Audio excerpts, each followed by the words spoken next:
ಇಂದಿನ ವಿಡಿಯೋ ವಿಷ್ಣು ಸಹಸ್ರನಾಮ ಸ್ತೋತ್ರದ 80ನೇ ಶ್ಲೋಕದ ಬಗ್ಗೆ.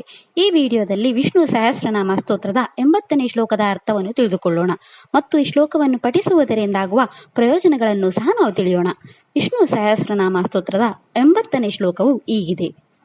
ಅಮಾನಿಮಾನದೋ ಮಾನ್ಯೋ ಲೋಕಸ್ವಾಮಿ ತ್ರಿಲೋಕದೃತ್ ಸುಮೇಧಾಮೇಧಜೋಧನ್ಯಃ ಸತ್ಯಮೇಧಾಧರಾಧರಃ. ಈ ಶ್ಲೋಕದಲ್ಲಿ ಭಗವಾನ್ ವಿಷ್ಣುವಿನ 10 ನಾಮಗಳಿವೆ. ಈಗ ಭಗವಾನ್ ವಿಷ್ಣುವಿನ ಈ ಪ್ರತಿಯೊಂದು ನಾಮದ ಅರ್ಥವನ್ನು ತಿಳಿದುಕೊಳ್ಳೋಣ. ಮೊದಲ ವಿಷ್ಣು ನಾಮವು ಹೀಗಿದೆ. ಓಂ ಅಮಾನಿನೇ ನಮಃ. ಈ ವಿಷ್ಣು ನಾಮದ ಅರ್ಥ ಭಗವಾನ್ ವಿಷ್ಣು ಯಾವುದೇ ಅಹಂಕಾರ ಮತ್ತು ಇಚ್ಛೆ ಇಲ್ಲದವನು ಅಥವಾ ಶುದ್ಧ ಪ್ರಜ್ಞೆಯ ಸ್ವಭಾವದವನು. ಎರಡನೇ ವಿಷ್ಣು ನಾಮವು ಹೀಗಿದೆ. ಓಂ ಮಾನದಾಯ ನಮಃ. ಈ ವಿಷ್ಣು ನಾಮದ ಅರ್ಥ ಭಗವಾನ್ ವಿಷ್ಣು ತನ್ನ ಭ್ರಮೆಯಿಂದ ಜನರು ತಮ್ಮ ದೇಹವನ್ನು ಪ್ರೀತಿಸುವಂತೆ ಮಾಡುವವನು ಅಥವಾ ತನ್ನ ಮಾಯೆಯಿಂದ ಅನೈತಿಕತೆಯಲ್ಲಿ ಆತ್ಮಪ್ರಜ್ಞೆಯನ್ನು ಉಂಟು ಮಾಡುವವನು ಅಥವಾ ತನ್ನ ಭಕ್ತರಿಗೆ ಗೌರವ ಮತ್ತು ಅನುಗ್ರಹವನ್ನು ದಯಪಾಲಿಸುವವನು. ಮೂರನೇ ವಿಷ್ಣು ನಾಮವು ಹೀಗಿದೆ. ಓಂ ಮಾನ್ಯಾಯ ನಮಃ. ಈ ವಿಷ್ಣು ನಾಮದ ಅರ್ಥ ಭಗವಾನ್ ವಿಷ್ಣು ಪೂಜೆಗೆ ಅರ್ಹನಾದವನು ಅಥವಾ ಎಲ್ಲರಿಂದಲೂ ಪೂಜಿಸಲ್ಪಡುವವನು. ನಾಲ್ಕನೇ ವಿಷ್ಣು ನಾಮವು ಹೀಗಿದೆ. ಓಂ ಲೋಕ ಸ್ವಾಮಿನೇ ನಮಃ. ವಿಷ್ಣು ನಾಮದ ಅರ್ಥ ಭಗವಾನ್ ವಿಷ್ಣು ಬ್ರಹ್ಮಾಂಡದ ಅಧಿಪತಿಯಾಗಿದ್ದಾನೆ ಅಥವಾ 14 ಲೋಕಗಳ ಅಧಿಪತಿಯಾಗಿದ್ದಾನೆ. ಐದನೇ ವಿಷ್ಣು ನಾಮವು ಹೀಗಿದೆ. ಓಂ ತ್ರಿಲೋಕ ದೃಶೇ ನಮಃ.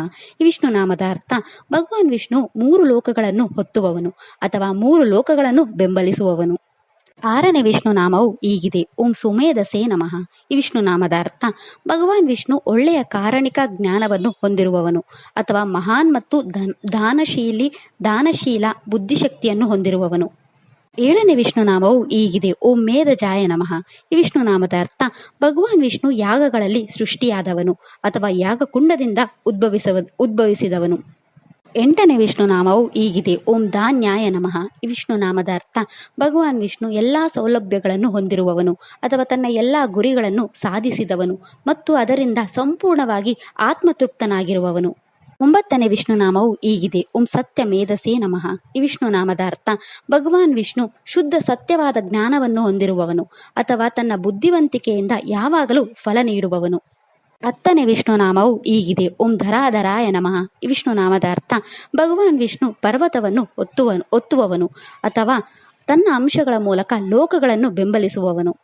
ಈ ಶ್ಲೋಕವನ್ನು ಪಠಿಸುವುದರಿಂದ ಅಥವಾ ಕೇಳುವುದರಿಂದ ಅಪಾರವಾದ ಆಧ್ಯಾತ್ಮಿಕ ಜ್ಞಾನೋದಯ, ಆತ್ಮ ಸಾಕ್ಷಾತ್ಕಾರ ಮತ್ತು ಲೌಕಿಕ ಬಾಂಧವ್ಯಗಳಿಂದ ಮುಕ್ತವಾಗುತ್ತೀವಿ. ಇದು ನಮ್ಮ ಮನಸ್ಸನ್ನು ಕ್ಷಣಿಕ ದೈಹಿಕ ಭ್ರಮೆಗಳಿಂದ ಬೇರ್ಪಡಿಸಲು ಸಹಾಯ ಮಾಡುತ್ತದೆ ಮತ್ತು ದೈವಿಕತೆಯ ಮೇಲಿನ ನಮ್ಮ ಭಕ್ತಿ ಮತ್ತು ನಮ್ಮ ಭಕ್ತಿಯನ್ನು ಗಾಢವಾಗಿಸುತ್ತದೆ. ಈ ಶ್ಲೋಕವು ನಮಗೆ ಶುದ್ಧ ಪ್ರಜ್ಞೆಯನ್ನು ನೀಡುತ್ತದೆ ಮತ್ತು ನಮ್ಮ ಎಲ್ಲ ಅಹಂಕಾರವನ್ನು ತೆಗೆದುಹಾಕುತ್ತದೆ.